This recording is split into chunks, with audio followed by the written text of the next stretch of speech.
Mardi 3 mars, c'est l'heure de votre JT sur Val-de-Loire TV, présenté ce soir par Faustine Luneau. Bonsoir Faustine. Bonsoir Aurélien, bonsoir à tous. Juste avant les titres, un point sur votre météo de demain.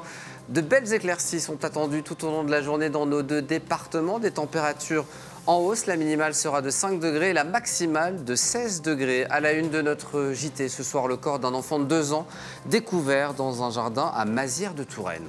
Le petit avait disparu hier avant d'être retrouvé en fin d'après-midi dans une mare. La piste d'une noyade accidentelle est privilégiée. La campagne pour les municipales bat son plein à Chinon. La liste de la gauche et du centre menée par Jérôme Field est candidate face à celle à droite du maire sortant Jean-Luc Dupont. Quels projets portent les deux têtes de liste? Nous vous les présenterons. Notre invité sera Alain Anceau, conseiller départemental d'Indre-et-Loire chargé du soutien agricole. Il nous fera le bilan du Salon de l'agriculture pour l'Indre-et-Loire cette année et nous parlera de la politique alimentaire et environnementale menée en Touraine pour soutenir l'agriculture locale. Et puis rencontre avec la pépite du FC Montlouis, Alan Mondésir. Le jeune de 22 ans est si prometteur qu'il a signé avec un club de Ligue 2 pour la saison prochaine. Une ascension impressionnante et pleine de promesses. Et puis notre rubrique On vous répond avec la question du soir, recrutement. Comment fonctionnent les tests de personnalité? Nous verrons ça avec Gilles Roger, notre conseiller en recrutement, qui sera sur notre plateau d'ici à quelques minutes. Mais d'abord, à la une de notre journal, la découverte du corps d'un enfant de 2 ans à Mazières-de-Touraine. C'est dans la mare d'un jardin privé que le petit garçon a été retrouvé sans vie hier en fin d'après-midi. Une enquête a été ouverte pour déterminer les causes de la mort, mais la piste d'une noyade accidentelle est privilégiée. Aurélie Renaud. Le drame a lieu en sortie de village. Nous sommes à 2 km du bourg, sur une route de campagne bordée de plusieurs propriétés. Lundi, la famille du garçonnet, fraîchement installée dans le village, était invitée chez des amis dans cette maison. En fin de journée, ils alertent les gendarmes car l'enfant de 2 ans est introuvable. Vers 18h, les gendarmes et la propriétaire de la maison retrouvent l'enfant dans une mare. Contacté par notre rédaction, le maire indique que ce sont les voisins qui ont appelé les secours. L'un d'eux s'est rendu près de la mairie afin de récupérer le défibrillateur. Les gendarmes l'utiliseront, puis ce sont les pompiers et le SAMU qui prendront le relais, mais le petit garçon décédera sur place. D'après les premiers éléments, il aurait échappé à la vigilance de sa famille. La piste accidentelle est ainsi privilégiée. Une autopsie a été ordonnée pour déterminer la cause exacte de la mort de l'enfant. L'enquête a été confiée à la brigade de Langeais. Un autre décès a eu lieu hier soir suite à un accident de la route à Nousilly. La victime est un homme d'une quarantaine d'années, habitant du secteur de Château-Renaud. Selon toute vraisemblance, il aurait perdu le contrôle de son véhicule sur la route départementale 47, venant percuter très violemment un arbre. Il serait décédé sur le coup. Une enquête a tout de même été ouverte et une autopsie requise pour faire la lumière sur les circonstances précises de l'accident. Une fuite signalée sur le site industriel Céveso-Saint-Tron à Auzouer en Touraine. L'incident a eu lieu lors d'une opération de reconditionnement d'une matière première liquide. Un fût se serait éventré, en conséquence 750 litres du produit se seraient répandus. Aucune inflammation à noter malgré les risques importants, ni aucun rejet vers les réseaux d'évacuation. Le personnel a tout de même été évacué par mesure de précaution. Alors des investigations se poursuivent, mais d'après la préfecture qui s'est exprimée dans un communiqué, selon les premières constatations des services de secours, la situation ne présente pas de danger pour la population et n'a pas de conséquences pour l'environnement. De nombreux voyageurs, dont des Tourangeaux, toujours bloqués aux 4 coins du monde à cause de la guerre en Iran. Les bombardements qui ont atteint les pays voisins ont poussé de nombreuses compagnies aériennes à suspendre jusqu'à nouvel ordre leurs vols vers ou au départ du Moyen-Orient. L'espace aérien est fermé dans plusieurs pays du Golfe. Un casse-tête pour les agences de voyage très sollicitées par leurs clients en attente de rapatriement. Écoutez, le patron d'Eden Tour, son réseau d'agences a 8 clients bloqués au Moyen-Orient. Un professionnel du tourisme a l'obligation de résultats et il a surtout l'obligation de prendre en charge les 3 premières nuitées à sa charge. C'est-à-dire que là, aujourd'hui, sur tous les clients qui sont aujourd'hui bloqués en Thaïlande, par exemple, ou dans l'océan Indien, eh bien, on prend en charge les 3 premières nuits. Quelles que soient les circonstances extraordinaires, c'est la compagnie aérienne qui doit prendre en charge l'hébergement et la restauration de ses passagers. Mais vous vous doutez bien qu'aujourd'hui, dans la pagaille qui existe aujourd'hui, que les compagnies aériennes ne pour l'instant, échappent entre guillemets à leurs obligations. Il y a une forme de solidarité. Il faut savoir que, et je trouve dommage alors qu'on n'en ait pas suffisamment parlé, mais Abu Dhabi, le gouvernement d'Abu Dhabi a décidé de mettre à disposition des hôtels pour pouvoir accueillir les gens qui sont bloqués. Dubaï, à ma connaissance, là encore, je parle au conditionnel, mais Dubaï, à ma connaissance, en a fait de même. Un mot sur cette opération escargot à Tours. Les taxis manifestent contre la baisse du tarif des courses sanitaires. Ils sont près de 50 à s'être mobilisés pour dénoncer aujourd'hui cette réforme mise en place depuis le 1er novembre par l'assurance maladie. Car en pratique, cela fait passer le forfait des 4 premiers kilomètres de 24,50 € à 13 €. Et l'attente des chauffeurs lors d'une consultation n'est pas comptabilisée. Alors conséquence, une baisse importante du chiffre d'affaires pour les entreprises de taxi qui dépendent en grande partie du transport sanitaire. Une commission paritaire locale entre syndicats et représentants de la CPAM devait se tenir cet après-midi. De la politique à présent, avec la poursuite de notre série pour vous présenter les candidats aux municipales. Direction Chinon, ce soir, commune d'un peu plus de 8000 habitants, locomotive économique de l'ouest du département, située à 2 pas de la centrale nucléaire d'Avoine. Alors là-bas, les habitants auront le choix entre 2 candidats. Le maire sortant de droite, Jean-Luc Dupont, fera face au candidat de la gauche et du centre, Jérôme Field. Lucas Chopin les a rencontrés et vous dresse leur portrait et leur programme. À Chinon, ce sont 2 candidats et 2 visions qui s'opposent. Nous avons proposé à chacun de nous donner rendez-vous sur un lieu symbolique de sa campagne ou d'une mesure phare de son programme. Maire de la commune depuis 2014, Jean-Luc Dupont a choisi le quartier des Courances, proche du cœur de ville. Il voit ici un symbole des actions passées avec la réhabilitation des immeubles d'habitation. Il propose également d'aller plus loin. On a ici, de ce côté-ci, une vieille tour qui va être, elle, complètement déconstruite. L'idée, c'est de décongestionner cet espace et de recréer, à côté de la résidence autonome, un espace public apaisé, végétalisé, qui permette que les gens puissent se poser tranquillement, profiter de l'extérieur à côté de la résidence des Charmes. Et juste de l'autre côté, il y a une autre tour. Elle va être complètement déconstruite, qui va nous permettre, après sa déconstruction, de refaire l'espace public et d'installer ici une aire de jeu pour les jeunes, ici pour les ados. Un travail à poursuivre donc et qui s'inscrit dans sa volonté d'améliorer le cadre de vie des habitants. À cela s'ajoute l'amélioration du fleurissement, le développement des îlots de fraîcheur et la réhabilitation des espaces publics. Le candidat souhaite également renforcer la sécurité à Chinon en continuant à développer la vidéoprotection. Le 15 mars prochain, Jean-Luc Dupont fera face à Jérôme Field, maire de La Roche-Clermault et président de l'association des maires ruraux d'Indre-et-Loire. Le professeur d'économie nous emmène, lui, au pied de la statue de Rabelais. Rabelais, c'est le symbole de Chinon, c'est aussi le symbole de l'humanisme, c'est le symbole du savoir, c'est le symbole de la transmission, c'est le symbole aussi, allons-y, du pacte républicain, des gens qui veulent s'opposer aux extrêmes. Contre toute attente, on a réussi à faire l'union de la gauche et du centre, des gens qui sont engagés, des femmes et des hommes, qui ont des convictions, mais qui sont réellement engagés pour la ville, sans dogme politique, pour avancer pour des projets pour la ville.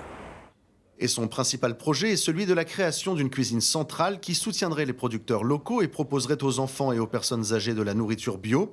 Jérôme Field souhaite également augmenter l'aide aux projets associatifs, sportifs et culturels, mais aussi favoriser le lien social. Cela passerait par le logement des personnes âgées en cœur de ville ou encore la création d'un guichet physique en mairie pour les démarches du quotidien. Avec seulement 2 listes pour les prochaines élections, la ville de Chinon aura un maire dès le soir du premier tour. 2 jours après la clôture du Salon de l'Agriculture, c'est le moment de faire le bilan pour l'Indre-et-Loire. Malgré une édition exceptionnellement sans bovins et une fréquentation en baisse, moins 28% par rapport à 2025, le Salon de l'Agriculture a tenu son rôle de vitrine pour les producteurs tourangeaux, l'occasion aussi pour les collectivités d'essayer de trouver de nouveaux moyens de soutenir l'agriculture locale. On en parle avec notre invité, conseiller départemental d'Indre-et-Loire chargé du soutien agricole, du plan alimentaire et de la transition énergétique. Bonsoir Alain Anceau et bienvenue sur notre plateau. Bonsoir Faustine, bonsoir Aurélien. Bonsoir. Donc la journée spécifiquement dédiée à la Touraine au Salon de l'Agriculture, c'était le 24 février. 55 médailles glanées par les producteurs d'Indre-et-Loire, 2 récompenses dans différentes catégories du concours général agricole.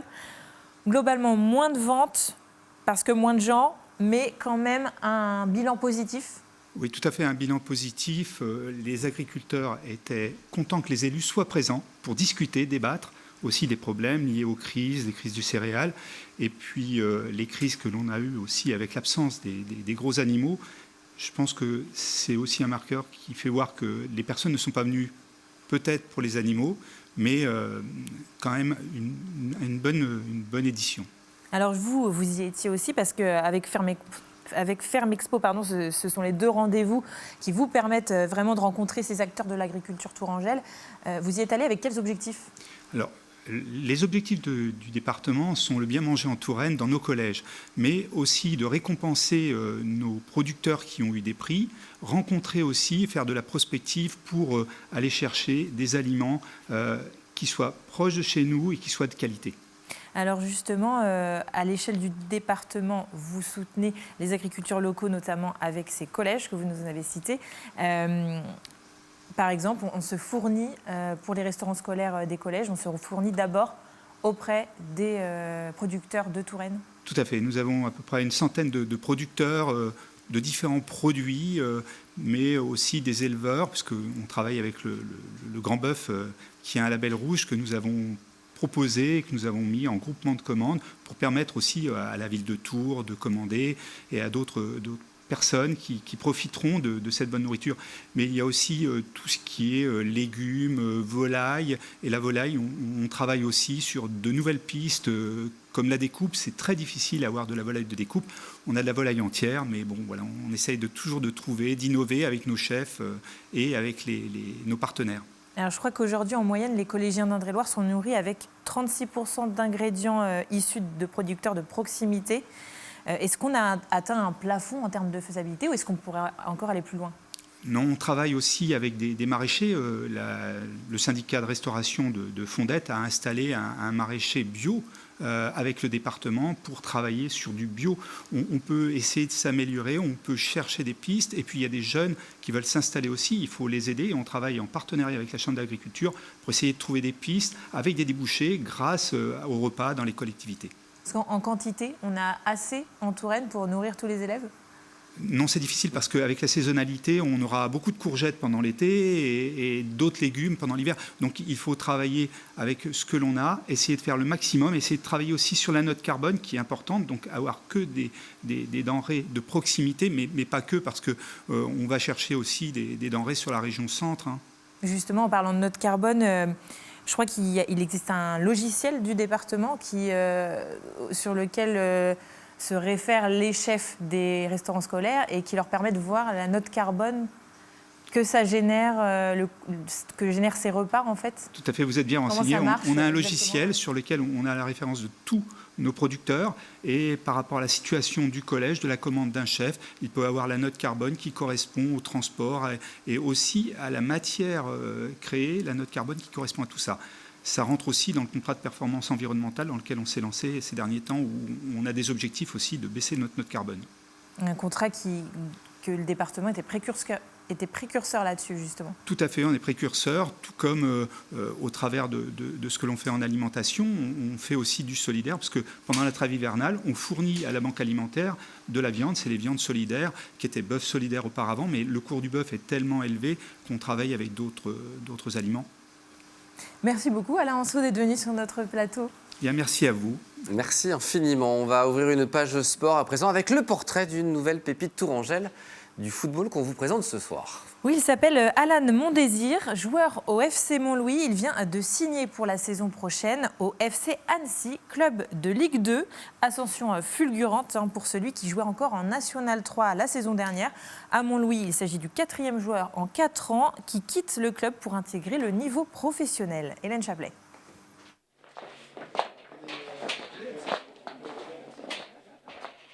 Entraînement pluvieux ce mercredi-là pour l'équipe première de Montlouis. Parmi les footballeurs présents sur le terrain, le milieu offensif Alan Mondésir. 1 an seulement après son arrivée en Indre-et-Loire, ce jeune de 22 ans va quitter le club pour intégrer l'effectif d'Annecy. En National 3 l'année dernière, en National 2 cette année. Alan évoluera donc en Ligue 2 la saison prochaine. Une ascension rapide vers le niveau professionnel. Une marche supplémentaire qui ne l'effraie pas tant que ça. Je suis rempli d'ambition, on va voir comment ça va se passer. Je suis là-bas pour essayer de jouer le plus possible, en tout cas de ma première saison, essayer de faire le plus de matchs et s'acclimater au niveau. Ça m'a fait plaisir, un grand plaisir. Quand même, un contrat pro, c'est pas rien, donc je suis content. Justement, il y a des objectifs avec le club aussi, des objectifs personnels que moi-même je me suis fixé. Donc non, je vais continuer à travailler jusqu'à finir la saison, pas me relâcher. Alan sera le 4e joueur à quitter Montlouis pour rejoindre une structure pro. La preuve que sur place, on sait dénicher les talents. Ce départ ne va pourtant rien rapporter au club puisque le joueur n'était pas sous contrat fédéral.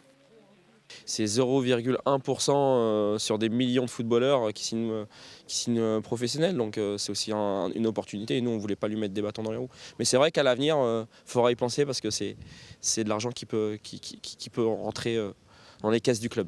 Déjà, 1, c'est un exploit, alors 4, c'est juste énorme. Après, Issam Bouaoun qui est en national, Mathéo Veillon qui a été titulaire cette année en Ligue 2 et qui a pas mal de matchs de Ligue 2, Victor Poisson qui avait signé professionnel en national à Dijon, et donc là c'est le 4e en 4 ans, donc c'est juste magnifique et extraordinaire pour nous. Alan restera jusqu'à la fin de la saison. On compte sur lui et ses coéquipiers pour assurer le maintien du club en National 2. Allez, place à notre rubrique On vous répond à présent avec notre invité Gilles Roger, conseiller en recrutement au sein de 360 recrutements pour répondre à cette question. Recrutement, comment fonctionnent les tests de personnalité? Bonsoir Gilles et bienvenue sur ce plateau. Alors, dans l'univers du recrutement, on parle de plus en plus de tests de personnalité ou d'assessment. Ils sont utilisés en recrutement, en développement des talents, en orientation, en coaching. On a besoin pour démarrer d'un petit éclairage, Gilles.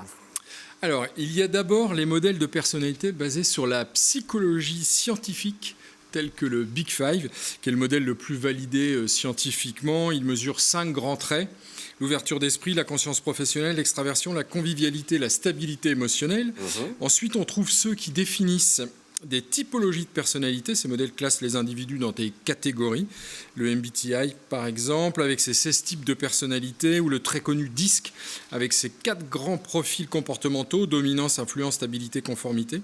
Ou bien encore l'énéagramme, avec 9 types de personnalité basés sur les motivations profondes. Alors ensuite, on trouve des tests de personnalité qui définissent les typologies, c'est ça, de personnalité? Oui, c'est ça. Ce sont des assessments, alors qui sont plus contextuels, plus liés à l'adéquation à un poste en particulier. Il en existe 2 types. Les assessments comportementaux qui analysent la façon dont une personne agit en situation professionnelle, comment un individu réagit face à la pression, au changement ou au travail en équipe. Les assessments de compétences et de potentiel qui évaluent ce qu'une personne sait faire ou peut apprendre à faire. Ils sont de plus en plus utilisés pour identifier le potentiel des candidats. Et puis, le champ est très très large. Est-ce qu'il y a d'autres tests qui existent, Gilles? Oui, il y a des tests d'aptitude, capacités cognitives qui mesurent les capacités intellectuelles plutôt que la personnalité, des tests de raisonnement, des tests de résolution de problèmes, des tests d'analyse de données très utilisés dans les recrutements de cadres, d'ingénieurs ou de consultants, par exemple. Et puis, dernière catégorie, inévitable, les outils basés sur l'IA et les nouvelles technologies. Le marché évolue rapidement avec des analyses vidéo d'entretien, des jeux cognitifs gamifiés, donc par le jeu, ou de l'analyse de langage, écrit ou oral. Ces outils cherchent à rendre l'évaluation plus dynamique et plus prédictive. Et on va parler du territoire, puisque à Tours, il existe une entreprise particulièrement performante justement sur ce sujet. Exactement, et oui. À Tours, nous avons notre pépite de l'évaluation qui s'appelle Monkey-Taille.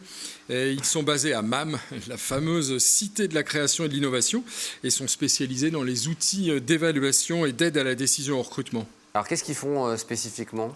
Alors, ils ont 3 outils phares.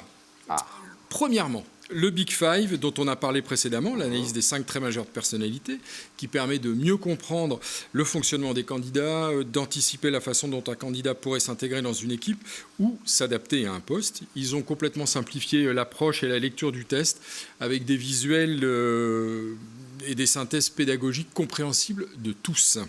Le deuxième outil phare s'appelle la dynamique comportementale. Oui. C'est quoi? C'est un test basé sur le socle justement du Big Five, enrichi de données de l'approche neurocognitive et comportementale, développé depuis une trentaine d'années par l'INC, l'Institut de neurocognitivisme. Rien de moins. Ils sont en capacité d'analyser 75 dimensions humaines via cette dynamique en croisant personnalité, valeurs, motivation et soft skills. Ils revendiquent plus de 90% de prédictibilité, ce redoutable d'efficacité et de pertinence. Et puis le troisième outil, encore un anglicisme, Pass to Work. Oui, là, dans le recrutement, on en a beaucoup. C'est une plateforme gamifiée, donc sous forme de jeu, utilisée dans le cadre en particulier de leur partenariat avec France Travail. Pour l'accompagnement des demandeurs d'emploi, l'objectif est clair, aider les bénéficiaires à mieux se connaître, à identifier leurs points forts et valoriser leurs compétences pour favoriser leur retour à l'emploi. Monketa y a ajouté récemment une simulation d'entretien qui aide à se préparer, à structurer son discours et à gagner en confiance. Tous les outils développés par Monketa ici à Tours, localement, permettent de donner leur chance à des profils sous-estimés dans les processus classiques et de favoriser la prise en compte des fameuses compétences transférables qui me sont chères. C'est une approche simple, accessible, qui aide à créer des rencontres professionnelles plus justes et plus durable dans l'intérêt et au bénéfice des entreprises comme des candidats. Merci Gilles Roger pour ce rendez-vous consacré, donc vous l'aurez compris, au test de personnalité. Rappel du principal titre, Faustine, avant de se quitter. Le corps d'un enfant de 2 ans découvert dans un jardin à Mazières-de-Touraine hier en fin d'après-midi. Le petit avait disparu en fin de journée avant d'être retrouvé dans une mare. La piste d'une noyade accidentelle est privilégiée. C'est la fin de ce journal. Dans un instant, la suite de vos programmes. Et nous, on se donne rendez-vous demain, 17h50, pour un nouveau numéro de Val de Loire en direct. À demain. C'est léger. C'est bien, tu as fait une...